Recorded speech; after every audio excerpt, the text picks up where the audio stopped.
क्या एक स्कूल की बदहाली को छुपाने का सबसे आसान तरीका उस पर पर्दा डालना है या फिर उस कमी को सुधारना? उत्तर प्रदेश के सरकारी और सहायता प्राप्त स्कूलों से इन दिनों कुछ ऐसे ही सवाल उठ रहे हैं, जहां अभी यूट्यूबर्स और बाहरी लोगों की नो एंट्री का साफ फरमान जारी कर दिया गया है। अयोध्या, आगरा, बलिया और बलरामपुर जैसे जिलों के शिक्षा अधिकारियों का यह तर्क अपनी जगह बिल्कुल सही है कि कुछ लोग सिर्फ अपने चैनल के व्यूज और लाइक्स बढ़ाने के लिए कक्षाओं में बेवजह का व्यवधान डालते हैं, शिक्षकों की गरिमा को ठेस पहुंचाते हैं और पढ़ाई का शांतिपूर्ण माहौल खराब करते हैं, जिस पर सख्ती से रोक लगनी ही चाहिए। लेकिन इस फैसले का दूसरा अहम पहलू हमें उस जमीनी हकीकत की तरफ ले जाता है जिसे उजागर करने के लिए सीजेपी यानी कॉकरोच जनता पार्टी ने अपना स्कूल ठीक करो अभियान छेड़ा है। सीजेपी के संस्थापक अभिजीत दीप के द्वारा शुरू किए गए इस अभियान ने सिस्टम की नींद तोड़ते हुए बांदा जैसे कई स्कूलों की बदहाली की वो तस्वीरें सामने रखी हैं, जहां बच्चियां घुटनों तक भरे बारिश के पानी के बीच 15 अगस्त का ध्वजारोहण करने को मजबूर थी। हम यहाँ सरकार की नीयत या उनके द्वारा शिक्षा में किए जा रहे सुधारों के बिल्कुल खिलाफ नहीं है, क्योंकि व्यवस्था को बेहतर बनाने के प्रयास भी हो रहे हैं।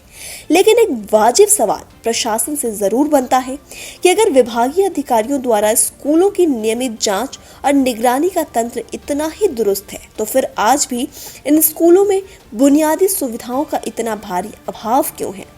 इस अनदेखी का सबसे बड़ा सबूत खुद वो बच्चे दे रहे हैं जिन्हें आज जन अल्फा कहा जा रहा है। तकनीक और इंटरनेट के दौर में पल रही ये नई पीढ़ी अब खामोश नहीं है। लखनऊ से लेकर आजमगढ़ और उन्नाव से लेकर हमीरपुर तक ये छोटे छोटे बच्चे खुद सड़कों पर उतरकर अपने हक की आवाज उठा रहे हैं।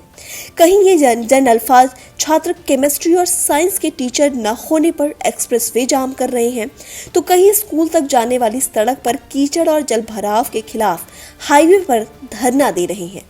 आजमगढ़ में शिक्षकों की कमी और बुनियादी सुविधाओं के अभाव में इन बच्चों को ये कहने पर मजबूर कर दिया कि उनका भविष्य दांव पर है।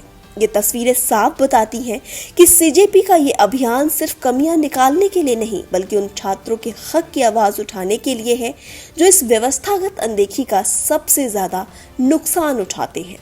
अगर कोई सामाजिक कार्यकर्ता या अभियान सिस्टम की इन खामियों को सुधारने के मकसद से सामने लाता है, तो उस पर पूरी तरह से पाबंदी लगाने से क्या व्यवस्था की पारदर्शिता खत्म नहीं हो जाएगी? सरकार का ये कदम शिक्षकों को ब्लैकमेलिंग से बचाने के लिए एक जरूरी ढाल हो सकता है, लेकिन प्रशासन को ये भी सुनिश्चित करना होगा कि इस बैन की आड़ में इन जन अल्फा बच्चों की असली समस्याएं हमेशा के लिए उन चार दीवारों के भीतर दफन होकर न रह जाएं। जरूरत स्कूलों के दरवाजे बंद करने की नहीं, बल्कि उन बुनियादी कमियों को दूर करने की है, ताकि कल को जब भी कोई कैमरा उठे तो वो बदहाली की नहीं, बल्कि एक संवरते हुए भविष्य की तस्वीर दुनिया को दिखाए। सरकार का ये नो एंट्री वाला फैसला स्कूलों की गरिमा और बच्चों की पढ़ाई बचाने की एक ईमानदार कोशिश है, या फिर सिस्टम की बदहाली पर पर्दा डालने का एक आसान तरीका? सही और गलत का ये फैसला हम आप पर यानी हमारे दर्शकों पर छोड़ते हैं। आपको क्या लगता है? अपनी राय हमें कमेंट बॉक्स में जरूर दीजिएगा। तमाम खबरों की अपडेट्स के लिए जुड़े रहिए आई इंडिया के साथ। खबर आपकी, नजर हमारी। देखते रहिए आई इंडिया।